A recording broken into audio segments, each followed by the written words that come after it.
نحمده ونصلي على رسوله الكريم اما بعد فاعوذ بالله من الشیطان الرجیم بسم اللہ الرحمن الرحیم سبح للہ ما فی السماوات وما فی الارض وهو العزیز الحکیم یا ایھا الذین آمنوا لم تقولون ما لا تفعلون کبر مقتا عند اللہ ان تقولوا ما لا تفعلون ان اللہ یحب الذین یقاتلون فی سبیلہ صفا کانہم بنیان مرصوص صدق اللہ العظیم رب اشرح لی صدری ویسر لی امری واحلل عقدۃ من لسانی یفقہوا قولی اللہم ربنا الہمنا رشدنا واعذنا من شرور انفسنا اللہم ارنا الحق حقا وارزقنا اتباعہ وارنا الباطل باطلا وارزقنا اجتنابہ آمین یا رب العالمین۔ سورہ صف کی پہلی آیت پر ہم گفتگو مکمل کر چکے اور بحیثیت مجموعی سورہ صف ہمارے مطالعہ قرآن حکیم کے منتخب نصاب میں کس جگہ واقع ہوئی ہے اور خود قرآن مجید میں جو 10 صورتیں مدنی یکجا آئی ہیں اور ان کے مشترک اوصاف کیا ہیں ان پر بھی گفتگو ہو چکی ہے۔ اب دوسری آیت دیکھیے، میں نے عرض کیا تھا کہ ان صورتوں میں آپ کو یہ قدر مشترک ملے گی کہ ڈانٹ ڈپٹ کا انداز ہے، زجر و توبیخ کا انداز ہے، ملامت کا انداز ہے۔ فرمایا یا ایھا الذین آمنو، اے ایمان کے دعوے دارو، اور ایمان کے دعوے داروں میں نے جو عرض کیا تھا تینوں گروپ سامنے سمجھیے، یقیناً ان میں مومنین صادقین بھی ہیں، سچے مومن، ان میں منافق بھی شامل ہیں، اس لیے کہ وہ بھی ایمان کے دعوے دار تھے اور وہ بھی قانونی طور پر مسلمان ہی سمجھے جاتے تھے، حضور ہی کی اقتداء میں مسجد نبوی میں وہ نمازیں ادا کرتے تھے، بلکہ جو ان کا رئیس تھا، رئیس المنافقین عبداللہ ابن ابی، وہ تو چونکہ بڑا سردار تھا، خزرج کا قبیلہ ذرا بڑا قبیلہ تھا اور اس قبیلے کا وہ بہت بڑا سردار تھا، تو وہ اپنی چودراہٹ کے اظہار کے لیے جب حضور خطبہ دینے کھڑے ہوتے تھے جمعے کے روز تو پہلے وہ کھڑا ہوتا تھا اور لوگوں سے کہتا تھا لوگوں دیکھو یہ اللہ کے رسول ہیں، ان کی بات پوری توجہ سے سنو، حالانکہ خود منافق تھا، کٹر منافق، بلکہ حضور کا انتہائی دشمن، لیکن یہ کہ بہرحال دعوے دار تھا اسلام کا اور ایمان کا۔ اور تیسرے جیسا کہ میں نے عرض کیا ضعفاء، کمزور لوگ جو ایمان میں جھوٹے نہیں تھے، ان کی نیک نیتی میں کوئی خلل نہیں تھا، قوت ارادی کمزور تھی۔ یہ دو چیزیں علیحدہ ہوتی ہیں، ایک آپ کا عزم ہے، آپ کا ارادہ ہے، آپ کی خواہش ہے، آپ چلنا چاہتے ہیں کسی راستے پر، قوت ارادی ساتھ نہیں دے رہی۔ کسی شخص کو سگریٹ پینے کی عادت ہو گئی ہے، اب اس کو معلوم ہو گیا کہ سخت مضر ہے، بلکہ فرض کیجئے کوئی مریض ہے، ہارٹ کا پیشنٹ ہے اور اسے ڈاکٹر کہہ رہے ہیں خدا کے لیے یہ سگریٹ چھوڑ دو، تمباکو نوشی چھوڑ دو، تم گویا کہ اپنے آپ کو اندر سے جلا رہے ہو، اسے سب معلوم ہے لیکن نہیں چھوڑ سکتا، قوت ارادی اتنی کمزور ہے، چھوڑنا چاہتا ہے لیکن نہیں چھوڑ سکتا۔ تو یہ دو چیزیں انسانوں کے اندر یوں سمجھیے کہ لازم و ملزوم نہیں ہے کہ اگر حسن نیت ہے تو قوت ارادی بھی مضبوط ہو، یہ ضروری نہیں ہے۔ یہ تو جیسے کہ کوئی انسان جسمانی اعتبار سے زیادہ قوی ہے، کوئی کمزور ہے، بعض لوگوں کا پیدائشی معاملہ ایسا ہوتا ہے، بعض پیدائشی طور پر کمزور ہوتے ہیں جسمانی اعتبار سے، اور بعض جو ہے پیدائشی طور پر جو ہے وہ ایک اچھی صحت لے کر آتے ہیں۔ تو اس اعتبار سے جو ضعیف الارادہ لوگ تھے، کہ جو منافق ہرگز نہیں تھے، لیکن یہ ہے کہ ان کا ایمان اتنا مضبوط نہیں تھا کہ ہر چہ بعد آباد پکارا جائے آؤ نکلو اللہ کی راہ میں اور چل رہے ہیں، نہیں، کبھی کبھی ڈھیلے پڑ گئے، ذرا مؤخر کر دیا، یا چلیے کوئی عذر ہے تو اس کو جا کر پیش کر دیا حضور کے سامنے، حضور میری طبیعت ٹھیک نہیں ہے، یا حضور میری بیوی بیمار ہے اور میری بیوی کا دیکھ بھال کرنے والا کوئی اور نہیں ہے، اس طرح کی کوئی بات کہی تو دھوکہ دینے کے لیے نہیں بلکہ حقیقی کوئی عذر تھا اسے پیش کر دیا۔ اور ایک ہے مومن صادق کہ جو ہو سو ہو، میں یہاں بیوی کے پاس رہوں گا تو اگر اس کو موت آنی ہے تو موت کو روک نہیں سکتا، اسے اللہ نے شفا دینی ہے تو میری یہاں موجودگی لازم نہیں ہے کہ اللہ تعالیٰ اس کے بغیر اسے شفا نہیں دے گا، اللہ تعالیٰ کے اختیارات ہیں، میں چاہے یہاں ہوں چاہے نہ ہوں، جو اللہ کی مرضی ہے وہ پوری ہوگی۔ یہ ہے ایمان صادق، سچا ایمان۔ تو اس اعتبار سے یا ایھا الذین آمنوا میں نے کہا ہے کہ یہاں یہ تینوں گروہ بلکہ اکثر و بیشتر درمیانی گروہ جو ہے اس سے خطاب ہو رہا ہے. کمزور لوگ چاہتے ہیں چلنا، نہیں چل پا رہے، چاہتے ہیں کہ آگے بڑھیں. جیسے دوسرے لوگ ہیں اللہ کی راہ میں جان اور مال خرچ کر رہے ہیں، آگے بڑھ رہے ہیں، تو ہم بھی آگے بڑھیں اور ہم بھی آگے نکلیں. فاستبقوا الخیرات. ہر تمام دنیا کے اندر آپ کو معلوم ہے دوڑ لگی ہوئی ہے، دنیاوی دوڑ لگی ہوئی ہے، معاشی دوڑ لگی ہوئی ہے، ہر جگہ پروفیشن کے اندر دوڑ لگی ہوئی ہے. میں اس سے زیادہ بہتر ہو جاؤں، میں اس سے ایکسل کر جاؤں، لوگ زیادہ مریض میرے پاس آنے لگے، یا اسی طریقے سے میری دکان زیادہ چمکے، میرے گاہک زیادہ ہو جائے. یہ دوڑ دنیا کی جو لگی ہوئی ہے، یہ دوڑ دین میں لگاؤ کہ اگر میرا یہ بھائی دین کے لیے محنت کر رہا ہے، کوشش کر رہا ہے، قربانی دے رہا ہے، اس نے انفاق مال کیا ہے، حالانکہ یہ بہت زیادہ امیر نہیں ہے، پھر بھی اس نے اتنا کچھ جو ہے اللہ کی راہ میں لا کر پیش کر دیا ہے، تو میں کیوں نہ اس سے آگے نکلوں. تو یہ مسابقت کا جذبہ ہوتا تھا مومنین صادقین کے اندر، نیکی کے اندر مسابقت، ایک دوسرے سے آگے نکلنے کی کوشش. لیکن جو لوگ اس میں پیچھے رہ جاتے تھے، اب ان سے خطاب ہے یا ایھا الذین آمنوا لما تقولون ما لا تفعلون. اے ایمان کے دعوے دارو کیوں کہتے ہو جو کرتے نہیں ہو.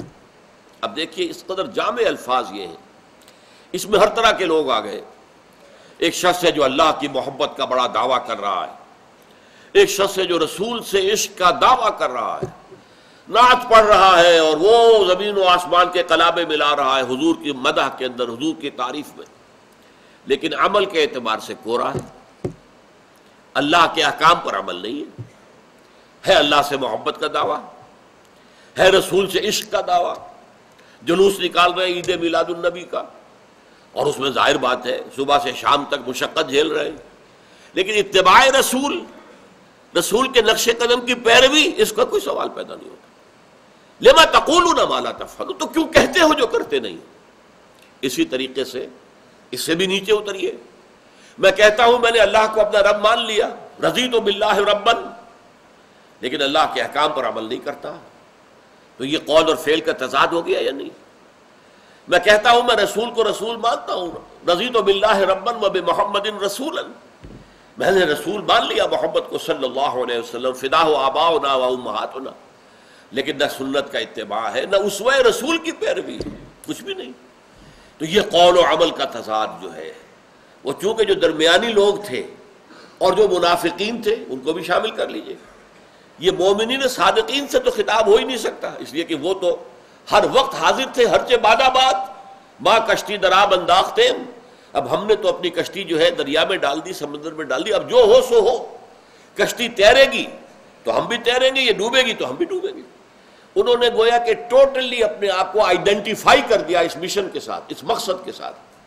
یہ مقصد کامیاب ہوتا ہے تو ہم کامیاب، یہ ناکام ہوتا ہے تو ہم ناکام. Total identification with that cause.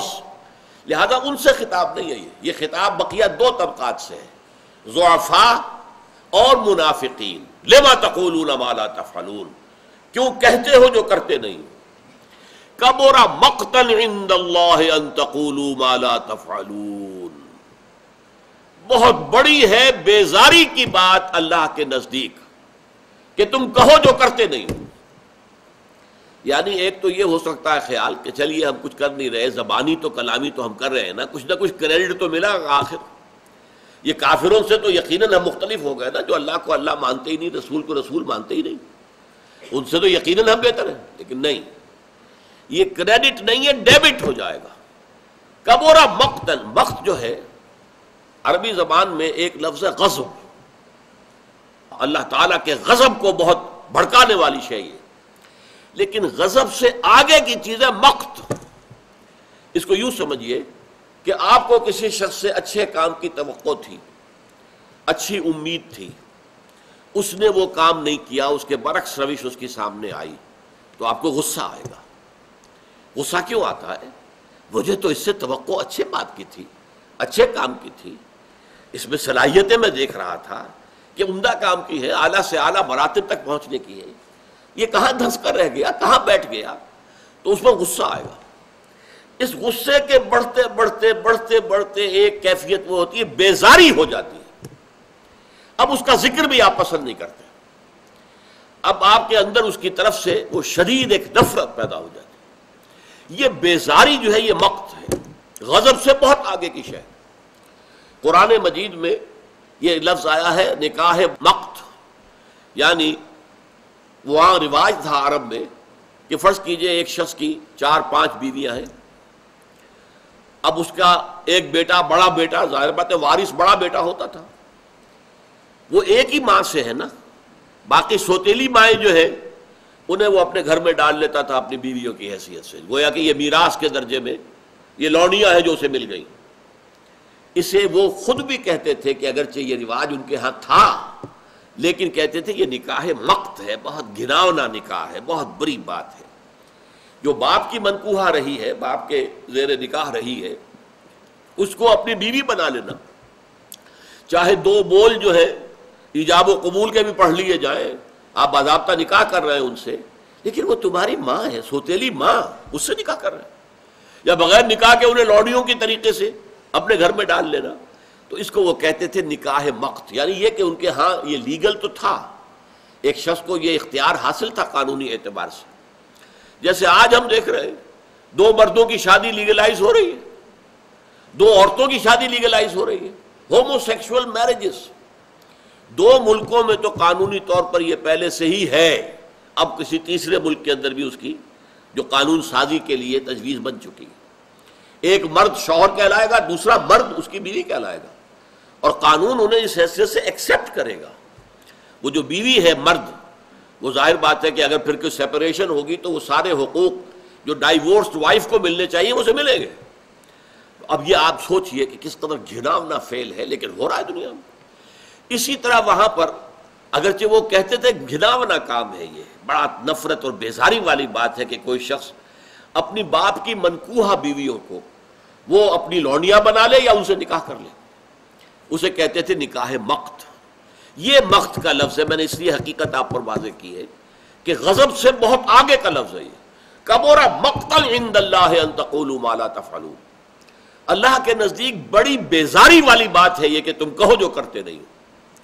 یعنی یہ قول و عمل کا تضاد جو ہے تمہیں اللہ کے ہاں کوئی کریڈٹ نہیں دلوائے گا، تمہیں اللہ تعالیٰ کے ہاں اس کے اچھی باتیں کہنے کا اور اچھی باتوں کا دعویٰ کرنے کا اور ایمان کا اور محبت خداوندی اور محبت رسول اور عشق رسول کے دعوے کرنے کا کوئی کریڈٹ نہیں ملے گا اگر تمہارا عمل جو ہے اس کے متوازن موجود نہیں ہے۔ اگر اس کے برابر اس کے متوازن عمل بھی ہے تو کیا کہنے، نور علی نور، قول پر بھی یقیناً بڑا ثواب ملے گا اور عمل کے اوپر بھی ثواب ملے گا۔ دونوں چیزیں جمع ہو گئی ہیں، دونوں ایک دوسرے کی تائید کر رہی ہیں، دونوں ایک دوسرے کی تقویت کا موجب ہے۔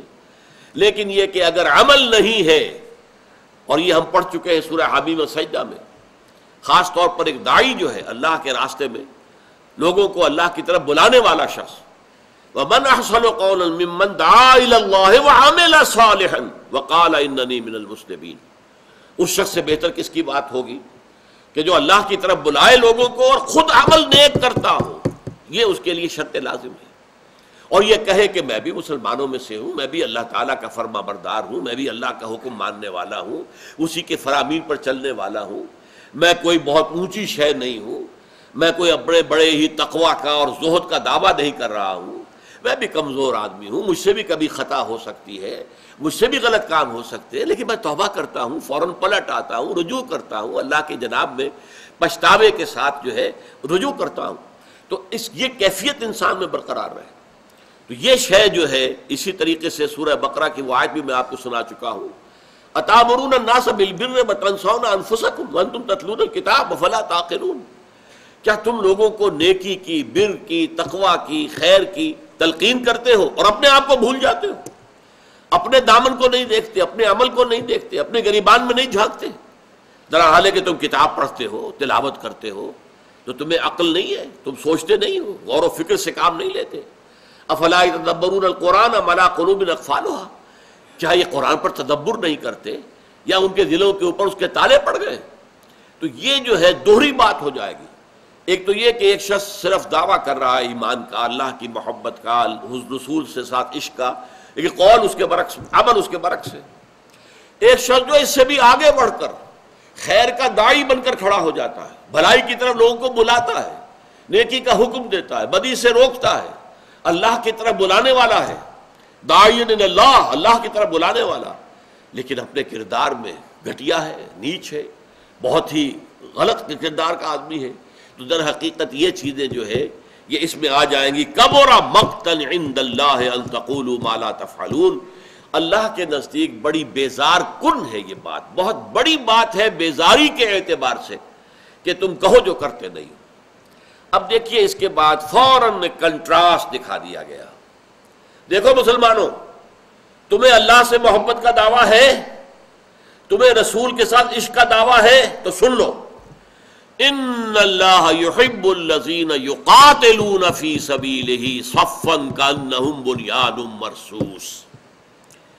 اللہ تعالیٰ کو تو محبت ہے اپنے ان بندوں سے جو اس کی راہ میں جنگ کرتے ہیں، ایسی صفیں باندھ کر گویا کہ سیسا پلائی ہوئی دیوار ہے۔ اب یہاں پر جہاد کی نویں منزل کا ذکر کر دیا گیا۔ یہاں پر آپ دیکھیں گے کہ اسی سورہ مبارکہ کا دوسرا رکوع جب آئے گا تو جہاد کی بات کی جائے گی، اور وہاں سوال کیا ہوگا؟ یا ایھا الذین آمنوا هل ادلکم علی تجارۃ تنجیکم من عذاب علیم تؤمنون باللہ ورسولہ وتجاہدون فی سبیل اللہ باموالکم وانفسکم ذالکم خیر لکم ان کنتم تعلمون۔ اے ایمان کے دعوے دارو، کیا تم چاہتے ہو کہ تمہیں وہ کاروبار، وہ سودا بتایا جائے جو تمہیں جہنم کی آگ سے، عذاب علیم سے، دردناک عذاب سے بچا لے؟ چاہتے ہو تو سنو، وہ کاروبار کیا ہے، وہ سودا کیا ہے؟ تؤمنون باللہ ورسولہ، ایمان پختہ رکھو اللہ پر اور اس کے رسول پر، وتجاہدون فی سبیل اللہ باموالکم وانفسکم، اور جہاد کرو اللہ کی راہ میں اور اس میں کھپاؤ اپنے مال بھی اپنی جانیں بھی۔ تو یہ جہاد کا براڈ بیس، جہاد فی سبیل اللہ، میں آپ نے اپنی اس تقریر میں عرض کر چکا ہوں، جیسے پیرامڈز، جیسے کہ یہ اہرام مصر ہیں، وہ تکون سے جو جاتی ہے پیرامڈ بنتا ہے تو نیچے براڈ ہے بیس، لیکن یہ رفتہ رفتہ رفتہ رفتہ کم ہوتے ہوتے ہوتے وہ ٹاپ پر آتا ہے۔ تو جہاد فی سبیل اللہ بہت براڈ بیسڈ ہے، لیکن یہ 8 منزلوں کے بعد قتال فی سبیل اللہ بنتا ہے۔ یہاں میں ذرا ایک بات کی طرف اشارہ کر دوں کہ آج پوری دنیا میں جہاد کا لفظ بدنام ہو گیا ہے، گالی بن گیا ہے، اور قتال کا لفظ وہ تو کہتے ہیں کہ قرآن مجید میں سے ان آیات کو نکال دیا جائے، بلکہ ان کے زیر اثر، آج مغرب کے زیر اثر جو ان کا حکم ماننے والی حکومتیں ہیں، وہ کم سے کم قرآن سے تو نہیں نکال سکتے، لیکن اپنے مدرسوں اور سکولوں کے نصاب میں سے ان آیات پر کو نکال رہے ہیں کہ جہاد اور خاص طور پر قتال کی آیات نکال دی جائے۔ اپنے نصاب میں تو کر سکتے ہیں نا کہ ان آیات کا ذکر نہ ہو۔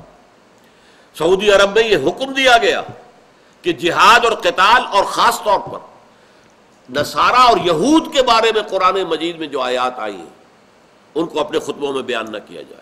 یہ ہو چکا ہے، جو بھی انگریز کی جیب میں ہے، جو بھی امریکہ کی جیب میں لوگ ہیں، اور ہمارے ہاں جو کچھ ہو رہا ہے، یہ تعلیم کا نیا نظام جو بن رہا ہے، جو یہ امپورٹڈ جو وزیر تعلیم ہے، ایک این جی او سے لی گئی تھی اور وہ آج جو ہے بلوچستان سے جو منتخب ہو کر آئی ہیں اور وہ وزیر تعلیم ہے، اصل میں ان کا مقصد کیا ہے جو امریکہ نے ان کے حوالے کیا ہوا ہے کہ پاکستان کے اندر بھی نصاب میں سے، اسلامیات کے نصاب میں سے وہ حصے نکال دیے جائیں جس سے کہ لوگوں کے اندر جہاد اور قتال کی فضیلت اور اس کے لیے جذبہ ابھرتا۔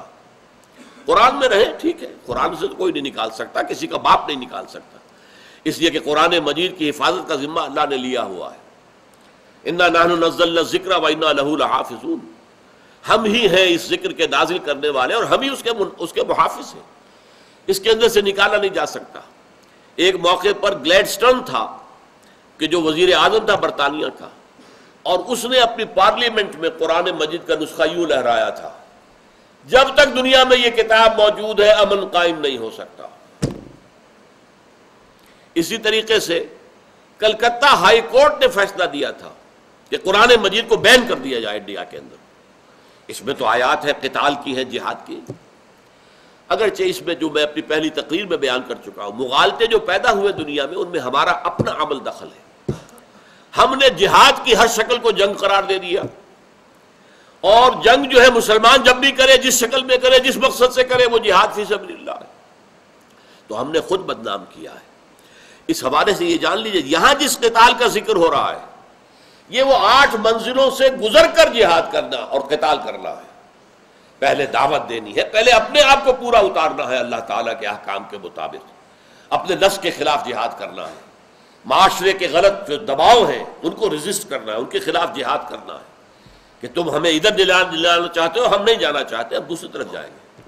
شیطان کے خلاف جہاد کرنا ہے جو ہمارے نفس کے اندر پھونکے مارتا ہے اور ہماری جو خواہشات ہیں ایڈ لبیڈو، جو ہمارے اندر شہوات ہیں ان کے اندر پھونکے مار کر انہیں مشتعل کرتا ہے. پھر یہ کہ معاشرے کے اندر غلط نظریات کے خلاف جہاد ہے، غلط فلسفوں کے خلاف جہاد ہے، غلط خیالات کے خلاف جہاد ہے، اور دین کی دعوت دینا ہے حکمت کے ساتھ، موعظہ حسنہ کے ساتھ. جدال کرنا پڑے تو وہ بھی بہت عمدہ طریقے سے، وجادلوا باللتی احسن. پھر اگر تکلیف آ رہی ہے تو جھیلی جائے، برداشت کی جائے، ریٹیلیٹ فوراً نہ کیا جائے جب تک کہ طاقت اتنی نہ ہو جائے کہ آپ شور ہو جائیں کہ اب ہمارے پاس اتنی طاقت ہے کہ ہم اس نظام باطل سے ٹکرا کر اور اس کو ہم ختم کر سکتے ہیں. تب میدان میں آئے، قتال کا معاملہ بھی آ جائے گا. لیکن ان منزلوں سے گزرے بغیر یہ تو ہو سکتا ہے کوئی جنگ جائز ہو، اپنے حقوق کے لیے جنگ کی جا رہی ہے. ظاہر بات ہے اب روسی فوجیں آ گئی تھی افغانستان میں تو ہر افغان کا آدمی کا اور ہر شخص کا یہ فرض تھا کہ وہ اپنے ملک کی آزادی کے لیے تحفظ کرے، لڑے. یہ جہاد تھا، جائز تھا. جہاد فی سبیل الحریت، آزادی کے لیے جہاد. اس کے لیے یہ 8 منزلیں طے کرنی ضروری نہیں ہے. اب اس کے لیے وہ 8 منزلیں طے کرنی شروع کر دیتے تو وہ تو جو روس کا اقتدار اور اختیار ہے اور وہاں پر وہ پنجے اپنے پورے جو ہے وہ گاڑ لیتا. اس جہاد کے لیے یہ 8 منزلیں نہیں ہیں. وہ تو فوراً میدان میں آؤ اور اپنی جان دینے کے لیے تیار ہو جاؤ. یہ جائز جنگ ہوگی دفاع کے لیے، اپنے ملک کے دفاع کے لیے. بھارت حملہ کر دے ہم پر، ہم میں سے ہر شخص کا فرض ہوگا کہ اس کے لیے مدافعت کے لیے جو بھی کچھ کر سکتا ہو. اگرچہ سویلین ظاہر بات ہے بہت کم کچھ کر سکتے ہیں آج کل، لیکن یہ کہ ظاہر بات ہے کہ افغانستان میں جنہوں نے جہاد کیا تھا وہ سب سویلینز ہی تو تھے، وہ کوئی فوجی تو نہیں تھے. ایک عوامی سطح پر ایک بات اٹھ جائے، ہر شخص کھڑا ہو جائے. اس حوالے سے یہ تو وہ 8 منزلیں طے کر کے جہاد نہیں ہے. یہ جہاد جائز جہاد ہے اپنے دفاع کے لیے، اپنے حقوق کے لیے. لیکن جہاد فی سبیل اللہ نہیں ہے. جہاد فی سبیل اللہ جو چلے گا وہ یہ 8 منزلیں طے کرے گا. حضور نے یہ 8 منزلیں طے کی 15 برس میں، 13 برس مکے کے اور 2 برس پھر مدینے میں جا کر، اور اس کے بعد غزوہ بدر ہوا، پہلا قتال ہوا. 15 برس تک جہاد ہوتا رہا، دعوت ہوتی رہی، تبلیغ ہوتی رہی، تزکیہ ہوتا رہا، تربیت ہوتی رہی، تعلیم ہوتی رہی، تیاری ہوتی رہی. اور اگر کوئی مار رہا ہے تو اس کو مار سہ لی ہے، جھیل لی ہے. کسی نے گالی دی ہے تو برداشت کیا ہے. پتھراؤ ہو رہا ہے تو جواب میں جو ہے پھول پیش کیے گئے. یہ سارا کام ہو رہا تھا، جہاد ہو رہا تھا، قتال نہیں تھا. قتال آ کر اس وقت ہوا ہے جب محسوس ہوا کہ اب اللہ تعالیٰ نے فضل و کرم فرمایا، ہمیں جو ہے ایک ایسی جگہ دے دی ہے جہاں ہمیں کافی طاقت حاصل ہے، ہمارا ایک بیس ہے، یہاں سے ہم لانچ کر سکتے ہیں ایک اوفینسو اہل مکہ کے خلاف، مشرکین کے خلاف. تو پھر قتال کا مرحلہ ہے. لیکن یہاں پر اس آیت میں آخری منزل کا ذکر کر دیا گیا. یہ کیوں؟ کہ جان لو اگر یہ تمہارا ہدف نہیں ہے تو پھر تم سچے مومن نہیں ہو. یعنی یہ کہ آپ راستہ تو طے کرتے ہیں، آپ کو جانا ہے 100 میل، لیکن آپ کو معلوم ہے جانا کہاں ہے. جانا ہے ساہیوال جانا ہے یا جانا ہے سرگودے جانا ہے. منزل تو معین ہے نا. چاہے ابھی آپ چل رہے ہیں، ابھی 10 میل پہنچے، ابھی 20 میل پہنچے، ابھی 30 میل پہنچے، ابھی 40 میل پہنچے ہیں، 80 میل آ گئے، 90 میل آ گئے. اب اگلا جو ہے پڑاؤ جو ہے اس 100 میل پر آ جائے گا. لیکن یہ کہ ہدف معین ہونا چاہیے. جہاد فی سبیل اللہ اور بندہ مومن کی زندگی کا ہدف ہے قتال فی سبیل اللہ. اس راستے پر چلنا ہے کہ اگر اس میں ریسپانس مل جائے، کافی لوگ ساتھ آ جائیں، ڈسپلنڈ ہوں، وہ سم و طاعت کے عادی ہو گئے ہوں، وہ اپنے نفس کے اوپر حکمران ہو چکے ہوں بجائے اس کے کہ نفس کے محکوم ہوں، نفس پر حاکم بن چکے ہوں، اپنا تزکیہ کر چکے ہوں، اللہ کی محبت اور آخرت کی نجات کے سوا کوئی شے ان کا مقصود و مطلوب نہ رہے. لا مطلوب الا اللہ، لا مقصود الا اللہ، لا محبوب الا اللہ. اگر ایسی ایک بڑی جمعیت فراہم ہو گئی ہے تو آپ قتال کی طرف بھی جائیں گے. نہیں ہوتی تو وہ قتال کی منزل نہیں آئے گی. آپ کو معلوم ہے حضرت نوح علیہ السلام دعوت دیتے رہے، معاشرے سے ریسپانس ملا ہی نہیں، آبان و انصار نکلے ہی نہیں، آئے ہی نہیں. تو آگے قتال کا مرحلہ تو نہیں آ سکتا. ایسے یوں سمجھیے کہ اگر سورج جو ہے نصف النہار پر کھڑا ہو جائے، وہ نیچے اترنے کا نام ہی نہ لے، تو ظہر کا وقت نہیں آئے گا، آپ ظہر نہیں پڑھ سکتے. ظہر آپ پڑھیں گے اسی وقت جب کہ سورج ڈھل کے. اقم الصلاۃ لدلوک الشمس الی غسق اللیل، یہ تو سورج نصف النہار سے جب ڈھلکے گا پیچھے کی طرف، مغرب کی طرف، تب ظہر کا وقت ہوگا نا. اگر وہی کھڑا ہے تو ظہر آئے گا ہی نہیں، آپ ظہر نہیں پڑھ سکتے. اسی طریقے سے اگر وہ مرحلہ قتال کا نہیں آتا، اگر وہ 8 منزلیں جو ہے وہ کامیابی کے ساتھ طے نہیں کی ہے، تو وہ نہیں آئے گا مرحلہ. لیکن نیت رہے گی، نیت پہلے سے ہونی چاہیے. جانا ساہیوال ہے، جانا سرگودا ہے، ہمارا وہ سارا کا سارا جو ہے وہ اورینٹڈ ہوگا، ڈائریکٹڈ ہوگا اس ہدف کی طرف. یہی وجہ ہے کہ ایک حدیث ہے بڑی پیاری، جس شخص نے اللہ کی راہ میں کبھی قتال نہیں کیا اور نہ ہی کبھی اپنے نفس میں اس کے لیے کوئی تمنا اور آرزو پیدا کی، فقد مات علی شعبۃ من النفاق، وہ نفاق کے ایک شعبے پر، ایک شاخ کے اوپر اس کی موت واقع ہوئی. بندہ مومن کے سینے میں یہ آرزو رہنی چاہیے کہ اللہ وہ وقت آئے تیرے راستے میں قتال کا، فی سبیلک، تیرے راستے میں قتال، باقی اور نہیں. راستہ یہ ہماری جد و جہد دعوت کے مراحل سے گزر کر اور کامیاب ریسپانس ملے اور مناسب تعداد میں لوگ آ جائیں، ان کی تربیت ہو جائے، اتنی طاقت فراہم ہو جائے کہ پھر قتال فی سبیل اللہ کی منزل آ جائے. اے اللہ آئے میری زندگی کے اندر. اگر یہ تمنا نہیں ہے دل میں تو فقط مات علی شعبۃ من النفاق، تو اس شخص کی موت ایک قسم کے نفاق پر واقع ہوئی ہے، ایمان پر نہیں. یہ نیت کا یہ ہدف جو ہے یہ ہونا لازم. لہذا اس آیت میں ابھی جہاد کی بات جو ہے میں نے آپ سے عرض کیا وہ دوسرے رکوع کے شروع میں آئے گی، لیکن یہاں پر فوراً جو ٹاپ کی بات کہہ دی، تیاری دیکھ لو. محبت مجھے ان جوانوں سے ہے ستاروں پہ جو ڈالتے ہیں کمند. علامہ اقبال کا یہ شعر جو ہے اسی اسلوب سے ماخوذ ہے. ان اللہ یحب الذین یقاتلون فی سبیلہ صفا کانہم بنیان مرصوص. اللہ کو تو محبت ہے. اگر تم اللہ سے محبت کے دعوے دار ہو تو دیکھ لو اللہ کی محبت کا ایک معیار ہے. اللہ کی محبت ہر کہو میں کو نہیں ملتی. اللہ کی محبت جو ہے وہ ہر طالب کو نہیں ملتی. اللہ کی محبت کس کو ملے گی؟ کہ جو اس کے راستے میں جنگ کرنے کو تیار ہو، اس طرح صفیں باندھ کر، سیسا پلائی ہوئی دیوار، آج ہم کہیں گے تو کہیں گے ری انفورس کانکریٹ، ایسی جیسے بنکرز بنتے ہیں. آپ کو معلوم ہے کتنے چوڑی چوڑی ان کی دیواریں رکھی جاتی ہیں، کتنا اس کے اندر آئرن سٹیل جو ہے وہ جھونکا جاتا ہے تاکہ توپ کا گولہ کتنے زور سے آئے لیکن اس بنکر کی دیوار کو کوئی نقصان نہ پہنچے اور جو اندر بیٹھے ہوئے وہ محفوظ رہیں. تو جب جنگ کریں اللہ کی راہ میں تو ان کی صفیں ایسی ہوں جیسے کہ سیسا پلائی ہوئی دیوار، جیسے کہ بنکرز ہیں کہ ان کے اندر کوئی رکھنا جو ہے بڑے سے بڑا توپ کا گولہ بھی آئے گا تو رکھنا نہیں ڈالے گا. یہ صف جو ہے تتر بتر نہیں ہوگی. یہ ہے اللہ کی محبوبیت کا مقام. تو دیکھ لو اگر تو اس راستے پر آنا ہے اور خلوص دل کے ساتھ آنا ہے تو اللہ نے تو اپنی محبت کے مقام کی تمہیں اطلاع دے دی ہے. محبوبیت خداوندی کا مقام کیا ہے؟ ان اللہ یحب الذین یقاتلون فی سبیلہ صفا کانہم بنیان مرصوص. اللہ تعالیٰ مجھے اور آپ کو اولاً تو جہاد فی سبیل اللہ جس پر تفصیل سے گفتگو ہو چکی ہے اس کے لیے اپنے آپ کو اپنی کمر کسنے کے لیے ہمیں ہمت عطا فرمائے اور دل میں یہ آرزو پیدا کر دے. شہادت ہے مطلوب و مقصود مومن، نہ مال غنیمت نہ کشور کشائی. یہ مطلوب و مقصود مومن شہادت ہو جائے، اللہ کی راہ میں ہمیں موت آئے، قتال فی سبیل اللہ کے راستے میں اس میں ہمیں موت آ جائے تو اس سے بڑی کامیابی اور کوئی نہیں ہے. بارک اللہ لی ولکم فی القرآن العظیم ونفعنی وإیاکم بالآیات والذکر الحکیم.